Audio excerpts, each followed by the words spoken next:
Sharing is caring. दोनों भाई नाश्ते की टेबल पर बैठे थे। प्रियंका, मेरा नाश्ता कहाँ है? भाभी, मुझे भी ऑफिस के लिए लेट हो रहा है। इस पर प्रियंका किचन में से दोनों के नाश्ते की प्लेट्स लेकर बाहर आती है। लो भाई, आप दोनों का नाश्ता। किसी को भी 1 मिनट का सब्र नहीं है। ये प्रियंका का ससुराल है, जहाँ कोई औरत ना होने की वजह से शादी वाले दिन से ही घर के साथ दोनों भाइयों की जिम्मेदारियां प्रियंका संभाल लेती है। दोनों भाई शांति से नाश्ता कर रहे होते हैं कि अंकुश अपने भाई की प्लेट से पराठे का एक टुकड़ा उठा लेता है। आपको पता है ना, मैं खाना शेयर नहीं करता, फिर भी मेरी प्लेट में से खाना जरूरी है क्या? अरे हद हो गई है, मुझे नहीं खाना अब। अंकुर गुस्से में नाश्ता छोड़कर टेबल से उठ खड़ा होता है। अरे, ये कैसा बिहेवियर है अंकुर? एक टुकड़ा ही तो है। एक हो या आधा, मुझे भूख लगी है तो ये सिर्फ मेरा ही है। उसे भी किसी के साथ शेयर करने बैठा तो भूखा नहीं रह जाऊंगा। अरे बाबा ठीक है, अब इस पर भी लड़ाई। दूसरा बना देती हूँ, पर प्लीज ऐसे खाना बीच में छोड़कर मत जाओ। इससे अन्न का अपमान होता है। ओ प्लीज भाभी, ऐसी कोई चीज होती ही नहीं है। आपके पास पैसे हैं, खरीदो और खाओ। अगर नहीं खाया जाए तो फेंक दो। अरे दुनिया में सब यही करते हैं। अंकुर बैग उठाकर ऑफिस के लिए चला जाता है, जिसके पीछे उसका बड़ा भाई मायूस सा घर में खड़ा रह जाता है। जिसने बचपन से सोने की चम्मच में खाया हो, उसे दुनिया के बारे में क्या पता होगा। वैसे गलती तो हमारी ही है।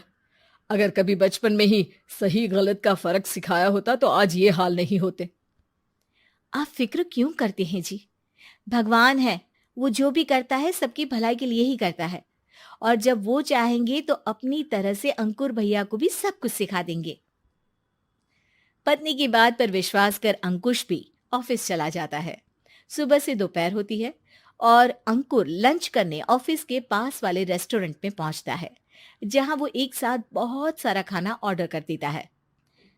सर, क्या कोई आपको ज्वाइन करने वाला है? नहीं तो क्यों? अब कुछ नहीं सर, ऐसे ही। वेटर चला जाता है और कुछ देर में अंकुर का ऑर्डर लेकर वापस आता है, जिस पर अंकुर सब डिशेस में से थोड़ा थोड़ा खाकर बाकी ऐसे ही छोड़कर बिल देकर चला जाता है। वाह भगवान, तेरी माया। कहीं कोई एक एक टुकड़े के लिए तरसता रहता है और ये 5 लोगों का खाना ऑर्डर करके एक का भी पूरा नहीं खाते।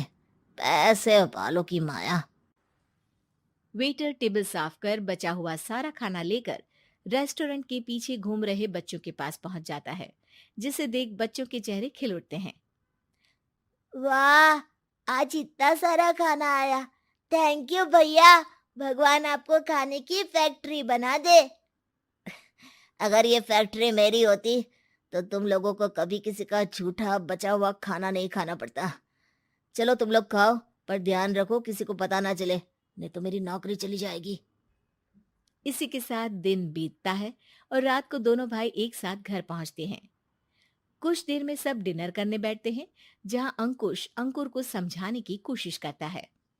अंकुर, अगर हमें लाइफ में सब कुछ मिला है, इसका ये मतलब नहीं कि तुम उसका गलत फायदा उठाओ, बल्कि तुम्हें उसकी मदद से दूसरों को भी मदद करनी चाहिए। भैया, जिनके पास नहीं है उनकी वजह मैं तो नहीं ना। और ऐसे बहुत लोग हैं जिनके पास सब कुछ है। इसलिए अगर मैं एक इंसान कुछ नहीं करूंगा तो कोई फर्क नहीं पड़ने वाला। तुम्हारे भैया बस एक चीज समझाना चाहते हैं कि जिस चीज की हमारे पास कमी नहीं है, उसे बर्बाद करने से अच्छा है कि लोगों के साथ शेयर करें। इससे हम सिर्फ सामान नहीं, खुशियां भी बांटते हैं, और इसमें तुम्हारा ज्यादा कुछ तो जाएगा नहीं। भैया भाभी की बात सुन अंकुर कुछ बोले बिना उठकर चला जाता है।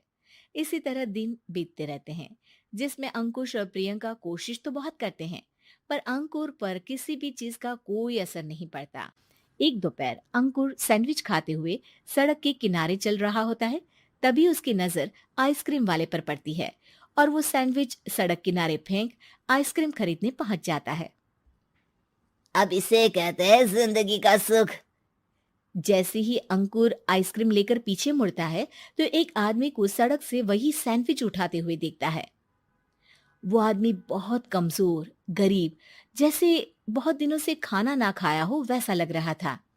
अंकुर उसके पास जाकर खड़ा हो जाता है। उसे देखकर आदमी सैंडविच अंकुर की तरफ कर देता है।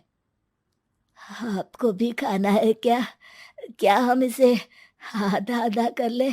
मुझे बहुत भूख लगी है। वो मेरा ही झूठा सैंडविच है। तुम दूसरा खरीद कर क्यों नहीं खा लेते? इसे क्यों खा रहे हो? अरे भैया, अगर खरीदने के पैसे होते तो 4 दिन से भूखा नहीं घूम रहा होता। हैं? क्या? तुमने 4 दिन से कुछ नहीं खाया, फिर भी इस आधे सैंडविच को मेरे साथ बांटने के लिए तैयार हो गए? क्यों?